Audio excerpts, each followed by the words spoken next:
Good morning, Tamara, and anybody else I ever send this video to. Making water kefir. This is water kefir that's finished. You can see the grains in the bottom. This is my way of keeping track of when I started it. It was Sunday that I made a new batch, so this has been sitting for 24 hours. You can kind of see the bubbles. They're not a lot, but you can see some bubbles coming up. Okay, my technique. Take a new jar. Take a funnel, take a cloth to catch the grains, and strain it.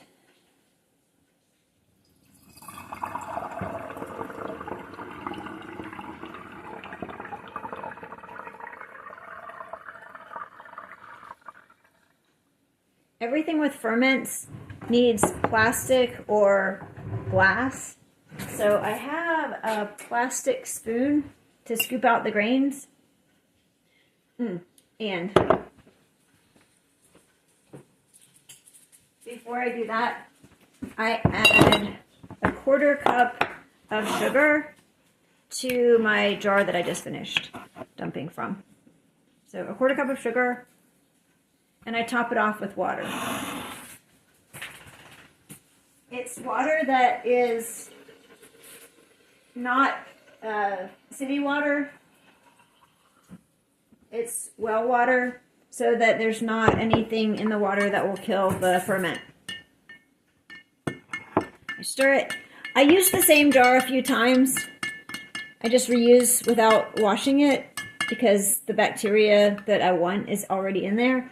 Eventually, I will wash the jar, like after maybe 3 times, just because it's nice to start. Like at some point it gets old. Okay, so I put the same grains that I just strained out into the new jar of sugar and water. Then I put my lid on with my marker to tell me when I began the process. This will be Monday. And you can put this in the cabinet to rest for 24 hours up to about a week. After that, it starts to need to be fed again. So if you're not going to make it within about a week, like I would right now put it in the refrigerator if I wasn't planning to make it for a while. But as it is, I'm planning to make it tomorrow, so I'll put it in the cabinet. Next, step 2. With the water kefir that's finished that we just poured off, it is ready to be second fermented. So we have our Grolsch bottles and another funnel that fits into that. And I top off each of the bottles. The 2 Grolsch bottles fit this amount, 1 quart of water kefir, about perfectly. And then there's a second part. When you're doing a second ferment, you want to add something else for the water kefir bacteria and yeast to eat. And they like sugar. So I flavor it with a juice. I have made elderberry juice out of Leslie's elderberry plants. I've made root beer from sassafras in the yard and licorice. But this is the easiest, just juice from Aldi. It's the yummiest too of the ones that I found for sale. So I add a bloop.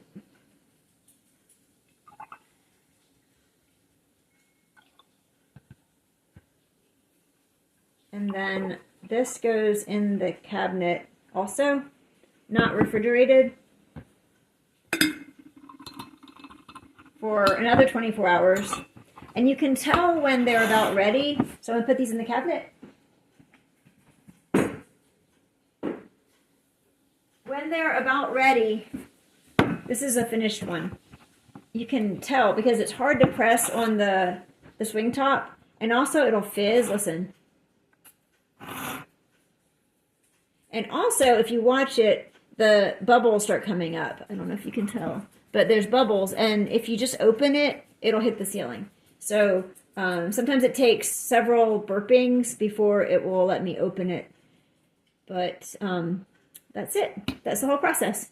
That's 5 minutes. You can do it.